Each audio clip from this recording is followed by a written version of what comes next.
1장 18절 18절부터 23절 오늘 18절 한 절 말씀 하겠지만은 우리 다음번에 하도록 하고 18절부터 23절 같이 읽겠습니다.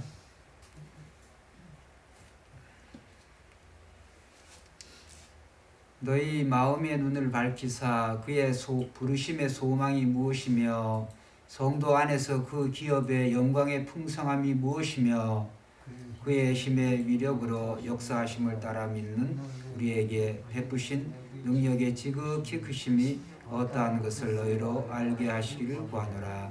그의 능력이 그리스도 안에서 역사하사 죽은 자들 가운데서 다시 살리시고 하늘에서 자기의 오른편에 앉히사 모든 통치와 권세와 능력과 주권과 이 세상뿐 아니라 오는 세상에 일컫는 모든 이름 위에 뛰어나게 하시고 또 만물을 그의 발 아래 복종하게 하시고 그를 만물 위에 교회의 머리로 삼으셨느니라.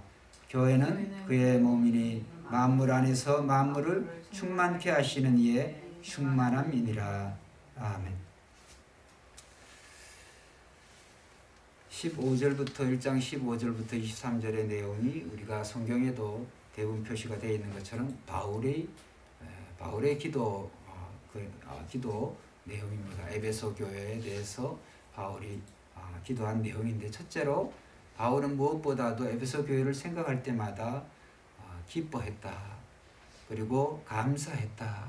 그 에베소 교회가 사도 바울이 이 3년 동안에 참 많은 수고와 고생을 하고 거기서도 또 박해를 받고 쫓겨나고 이렇게 되어졌지만 결국에 우리가 사도 바울이 이 에베소 교회를 얼마나 아끼고 사랑하는지 이 바울의 기도 속에서 우리가 알 수가 있습니다. 그래서 우리는 새벽교회도 이 교회를 거쳐가는 모든 분들이 사도 바울과 같이 새벽교회라 하면은 감사가 넘쳐나는 그런 교회가 되자라고 그런 말씀이 지난 시간에 드렸습니다.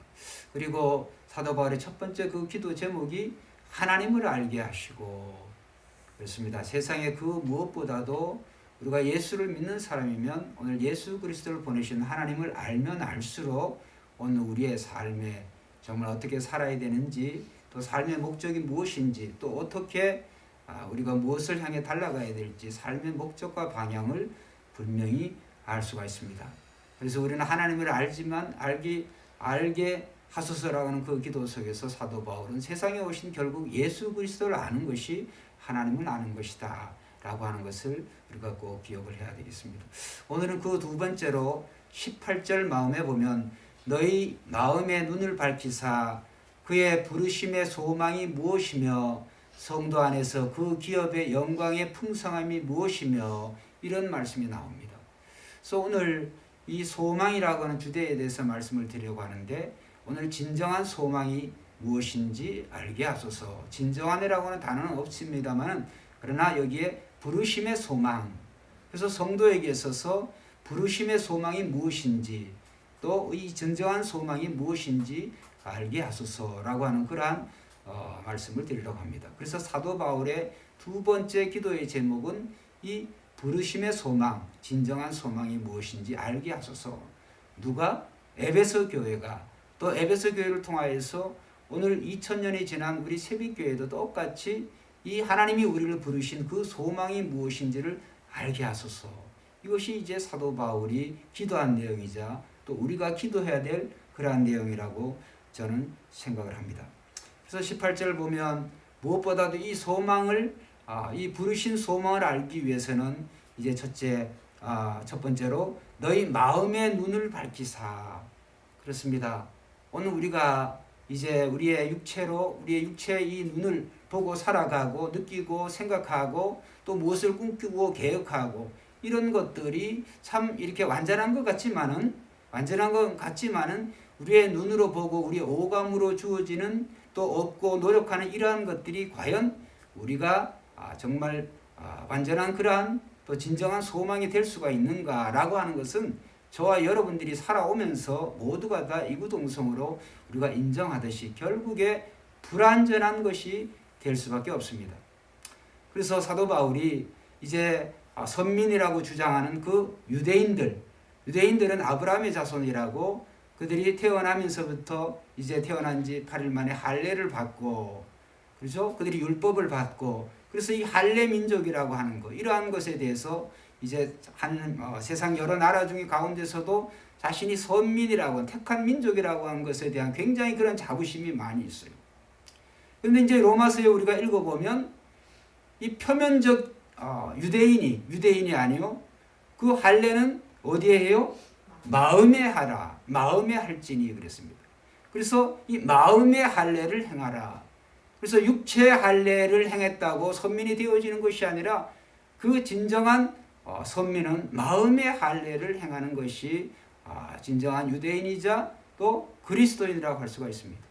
결국은 그 마음의 할례라고 하는 것이 오늘 우리는 성령 받은 저와 여러분들의 마음인 줄로 믿습니다. 그래서 우리는 성령을 받은 사람들은 오늘 우리가 어떻게 무슨 소망을 가져야 되냐? 성령의 소속이 어디세요? 성령이 어디서 오셨어요? 하나님의 나라에서 주님이 우리에게 믿는 자에게 보내신 선물인 줄로 믿습니다. 그래서 성령의 소속이 하나님의 나라이지 세상이 아니에요. 그렇기 때문에 성령을 받은 우리들은 우리의 마음은 어디에 소망을 두어야 되느냐? 하나님 나라에 소망을 두어야 되는 거예요. 그래서 진정한 소망, 또 안전한 소망, 부르심의 소망은 결국은 우리의 달려갈 길을 세상에 있는 것이 아니라 하나님의 나라에 있다. 그래서 우리의 소망은 이 땅에 있는 것이 아니라 하나님의 나라에 있다라고 하는 것이 진정한 우리의 삶의 목표요 또 소망이 되어야 되는 거예요. 그래서 오늘 이 사도 바울은 이제 이 소망을 사도 바울뿐만이 아니라 신약의 여러 이제 사도들이 이 소망을 여러 가지 그런 표현을 했습니다. 베드로전서 우리 한번 찾아보겠습니다. 베드로전서 1장 3절 4절 우리가 이미 다 했죠.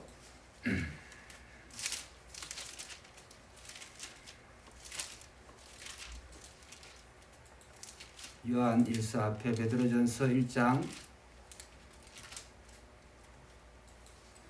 자 3절 4절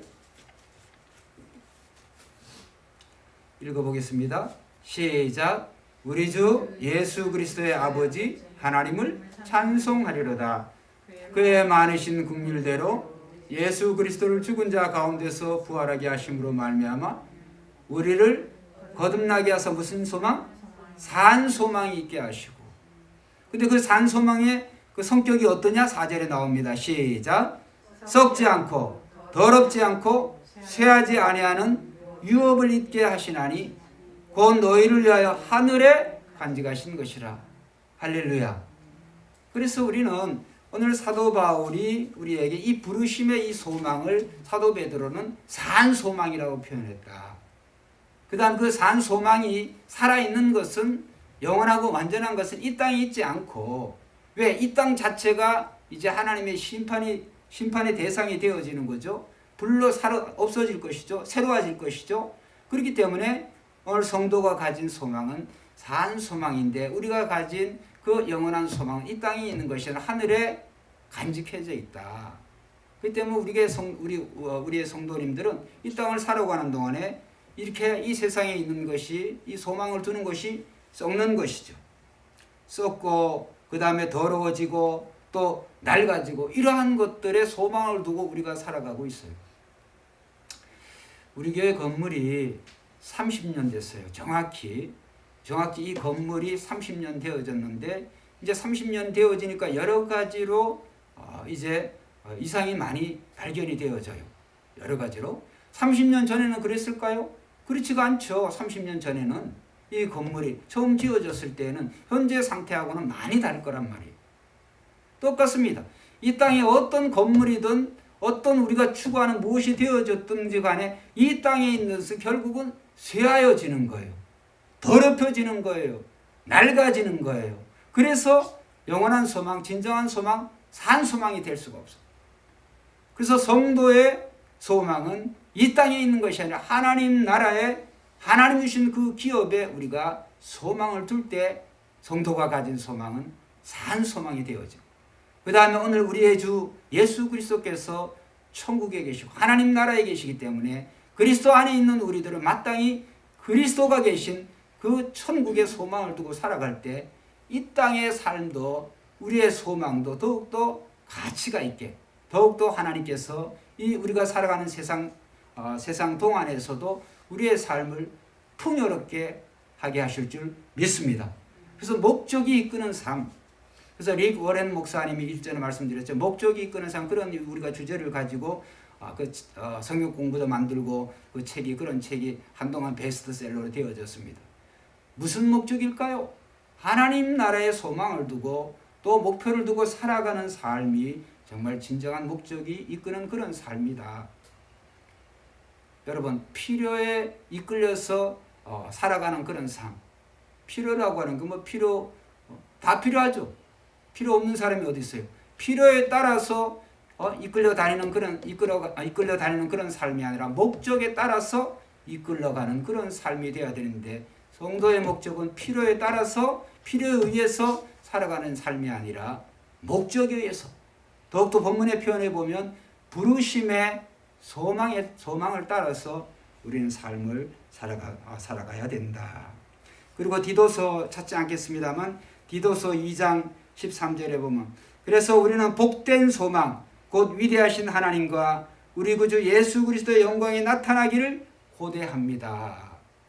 그래서 여기는 사도 바울은 산소망이라고 했고, 이 베드로는 사도 바울은 부르심의 소망이라 그랬고, 베드로는 산소망이라 그랬고, 그 다음에 이 사도 바울이 디도서에서는 복된 소망이다. 왜 소망이 복될까요? 그 뒤에 나오잖아요. 곧 위대하신 우리 구주 예수 그리스도의 영광이 나타나기를 고대하기 때문에 복된 소망이 된다는 거예요.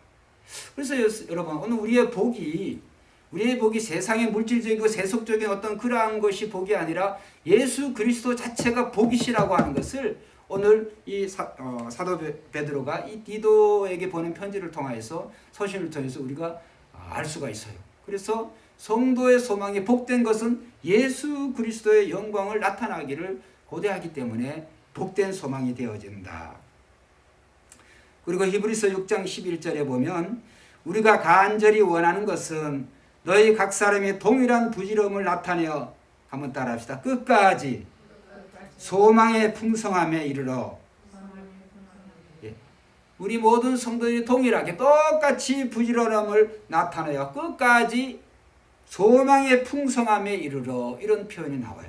소망의 풍성함에 이르러. 결국은 바꿔서 이야기하면 확실한 소망, 풍성한 소망, 이렇게 말할 수가 있어요. 그래서 우리는 신구약 성경이 공히 증거하는 것은 오늘 결국 오실 예수 그리스도에게 초점이 맞춰져 있고, 오늘 그 예수 그리스도에게 소망을 둘 때 그 소망이 이제 풍성한 소망, 산 소망, 복된 소망이 되어지는 것이죠.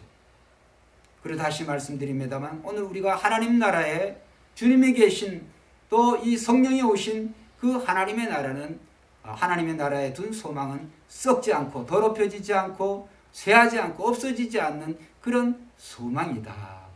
그래서 성도가 정말 오늘 우리의 기도 제목이 이런 산 소망에 대해서, 산 소망을 이루어 주시고 산 소망을 알게 하시고, 이런 기도의 내용이 저와 여러분들의 기도의 내용이 되어야 되겠어요.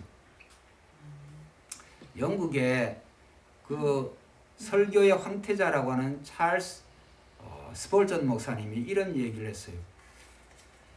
이 신구약 성경에, 특별히 이제 구약에는 별반 그런 것이 많지가 않죠.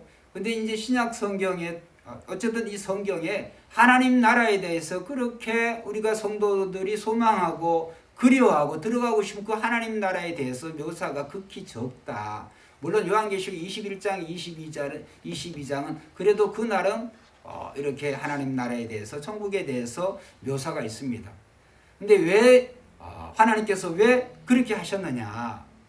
그거는 이제 성도들이 장차 이 하나님 나라에 대한 그 기대가 우리가 너무 많은 것들 묘사하는 것보다 하나님께서, 한번 따라합시다. 깜짝 놀라게 하기 위해서, 성도로 하여금 깜짝 놀라게 하기 위해서 하나님 나라에 대한, 천국에 대한 묘사를 그렇게 많이 하지 않으셨다고 하는 거예요. 이제 그 이야기를 쉽게 우리가 한번 생각을 해보면 우리가 자녀들이나 또 우리 지인들에게 어떤 선물을 할 때 깜짝 선물을 준비하잖아요. 그러면 감동이 더 크죠. 감동이. 그래서 깜짝 선물을 준비한다고 놓고 꺼내는 내용이 아무것도 없다. 그러면 그게 어떻게 깜짝 선물이 어떻게 되게 실망을 되어지겠죠. 그렇기 때문에 스펄전 목사님이 그렇게 이제 하나님 나라의 천국에 대한 묘사가 성경에 적은 것은 하나님이 우리를 깜짝 선물을 주려고 깜짝 놀라게 하시려고 그러셨다. 그런 말씀을 하셨습니다. 그래서 이제 그런 말씀 우리가 이해할 때 저와 여러분들에 대한 기대치가 하나님 나라의 그 소망을 두면 둘수록 정말 우리는 하나님 나라에 들어가게 되면 저와 여러분들의 그 감동이 더욱더 이제 크게 되어지는 거죠. 그리고 이 성도의 소망이 하나님 나라에 둘 때 특별히 요한계시록 21장 22절에 거기에 보면 오늘 우리가 여러 가지 많은 그런 묘사가 있지만 그 중에서도 우리가 몇 가지를 보면 천국은 사망도 질병도 애통도 눈물도 없는 곳이다. 그리고 12문이 12한 보석으로 되어 있다. 여러분 문이 작은 문도 아니고 그게 한 보석으로 12개가 되었다. 이게 어떻게 보면 이 세상에서는 존재하지 않는 그런 표현들이죠. 그리고 정말 우리가 하나님 나라는 이 해와 달과 별 이러한 것들이 필요가 없어요. 하나님의 영광으로 하나님 나라가 비춰진다. 여러분 얼마나 놀랍습니까? 해와 달과 별과 같은 그런 피조물로 비춰주는 것이 아니라 하나님 자신이 그 하나님의 영광이 이 하나님 나라를 비추는 그런 빛이다. 그리고 볼 때 결국은 하나님이 창조하신 세계도 아름답지만 하나님이 계신 그 나라는 영원히 쇠하지 않고 거기는 밤도 없다고 그랬어요. 그 하나님의 영광이 찬란한 그곳에서 저와 여러분들이 영원토록 살게 된다고 생각할 때 정말 가슴이 뛰죠. 그리고 천국에는 일체 거짓이나 그런 속한 것이 없고 생명수 강이 흐르고 그 생명수 강가에는 그 생명나무가 12과일들을 그렇게 맺고 또 그 나라에서 우리 주님과 함께 영원토록 거기에 우리가 살 수 있다고 할 때 정말 얼마나 멋지겠습니까? 그래서 사도 바울이 고린도전서 13장 12절에 보면 지금은 우리가 거울로 보듯 희미하게 보이지만 그때는 얼굴과 얼굴을 마주하여 볼 것입니다. 지금은 내가 부분으로밖에 알지 못하지만 그때에는 하나님께서 나를 아신 것 같이 내가 온전히 알게 될 것입니다. 할렐루야. 하나님은 지금도 저와 여러분들을 잘 알고 계세요. 근데 우리는 하나님이 알고 계신 것 같이 우리 하나님을 잘 몰라요. 그렇게 할 수가 없어요. 그런데 하나님의 나라가 되면 얼굴과 얼굴을 보는 것 같이 마주 대하여 우리는 밝히 알게 된다. 여러분 천국에 대한 어떤 묘사를 한다고 할지라도 오늘 우리는 하나님 나라의 그 실제 그때 우리가 어떻게 감히 비교를 할 수가 있겠습니까? 여러분 오늘 이제 이 세상에 우리가 여러 가지 소망을 두고 어떤 것이 가치 있는 것인지 우리가 생각하면서 우리가 행동하고 살아가고 있습니다만 그러나 우리가 꼭 기억을 해야 될 것은 이 세상에 우리는 절대로 소망을 두어서는 안 된다. 여러분 물질이라고 하는 것도 그렇고 또 부귀영화라고 하는 것도 그렇고 그렇죠? 우리가 우리 주변에 이 나라 다른 나라까지 갈 것도 없고 우리가 우리나라만 보면 우리가 살아가고 있는 현실을 보면 알 수가 있잖아요. 부자들이 행복하게 보입니까? 여러분 잘 먹고 잘 사는 사람들이 행복해 보여요? 절대 그렇지가 않습니다. 그들의 숨은 그런 이면들에 보면 어두운 면들이 많이 있어요. 그들의 마음이 과연 그런 진정한 그런 기쁨으로 되어졌을까? 그렇지는 못합니다. 그렇기 때문에 오늘 천국의 소망을 두고 우리가 살아갈 때 우리의 삶은 더욱더 하나님의 그 풍성함으로 오늘 우리의 그 기쁨과 감사가 넘쳐날 줄로 믿습니다. 그래서 우리는 이 땅에 있는 것으로 그런 소망을 두지 않아야 되겠어요. 그걸 알면서도 우리는 어떻게 하면 좀 더 모으려고 그러고 어떻게 하면 좀 더 이렇게 더 예뻐질라 그러고 어떻게 하면 더 이렇게 더 뭐든지 다 결국은 물론 하지 말라고 하는 것이 아니라 오늘 그러한 것이 삶의 목적이 되어서는 안 된다고 하는 거예요. 여러분 오늘날에는 우리가 너무 개인주의고 자기 자신의 몸이 이 신인 그런 세상에 우리가 살아가고 있어요. 그런데 우리가 아무리 꾸민다고 한들 여러분 오늘 우리는 결국은 생로병사하는 그런 연약한 존재에 불과하다. 여러분 에녹이라고 하는 사람이 이제 하나님과 이제 일생을 함께 동행하다가 이제 하나님 나라에 갔죠. 근데 에녹의 그 삶의 전환기가 그가 65세 무드셀라를 낳았어요. 에녹이. 근데 그 전에 65세 전에 에녹이 하나님과 동행했더라 이런 말이 없어요. 그런데 65세 무드셀라를 낳은 이후에 에녹이 300년 동안 하나님과 동행했어요. 그러니까 이 장수하는 그런 무드셀라를 낳아서 어떻게 이 에녹이 하나님과 동행했는지 그러한 것은 잘 모르지만 중요한 것은 정말 그의 나이 65세 뭔가 전환점이 있었다고 하는 거예요. 여러분 오늘 저와 여러분들도 이 에녹이 나머지 그 300년 동안에 하나님과 얼마나 잘 동행했으면 그를 세상에 놔두지 않으시고 그를 정말 하나님의 나라에 죽지 않은 몸으로 살아있는 몸으로 하나님 나라에 들어가게 되어졌어요. 그만큼 그 에녹이 이제 그의 인생 65세 이후에 그의 삶의 소망이 정말 하나님 나라의 소망을 두고 살아갔다라고 하는 것을 우리가 꼭 기억을 해야 되겠어요. 성경의 역사가 대부분이 나았더라 죽었더라 하는데 거기를 멈춘 사람이 에녹이라고 하는 사람이에요. 엘리야라고 하는 사람이에요. 대부분 다 낳고 메시에 낳고 죽고 이렇게 계속 나오다가 에녹에 있어서 딱 끊어졌어요.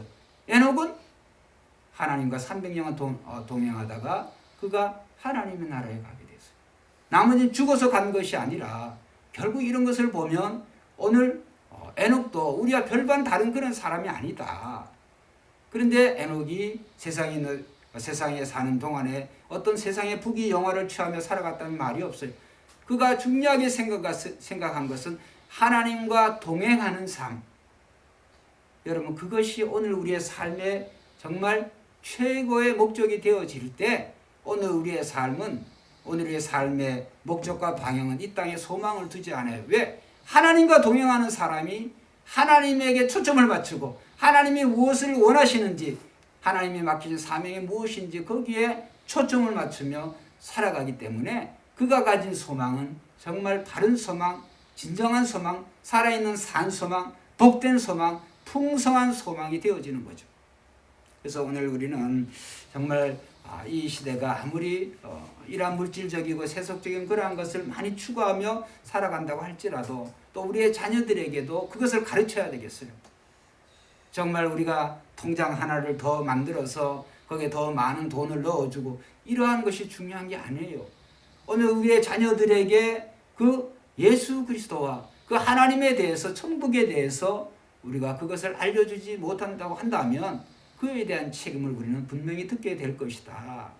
그래서 오늘 이제 긴 말씀을 드리지 않고 여기서 마치려고 하는데 오늘 진정한 소망이 무엇인지 알게 하소서. 저도 설교를 준비하면서 과연 제가 이런 기도를 이 사도 바울처럼 이 에베소 교회란 그런 기도처럼 진정한 소망이 무엇인지 알게 하소서 이런 마음으로 기도했던 것보다 세상에 먹고 살고 구하지 말라는 그러한 것들을 구하며 살아갔던 그런 시간들이 더 많다. 이렇게 솔직하게 고백하지 아니할 수가 없어요. 여러분 중요한 것은 하나님께 초점을 맞추고 하나님 나라에 초점을 맞추며 오늘 우리가 살아갈 때 오늘 우리의 삶이 더욱더 가치 있는 그런 삶이 되어질 줄로 믿습니다. 기도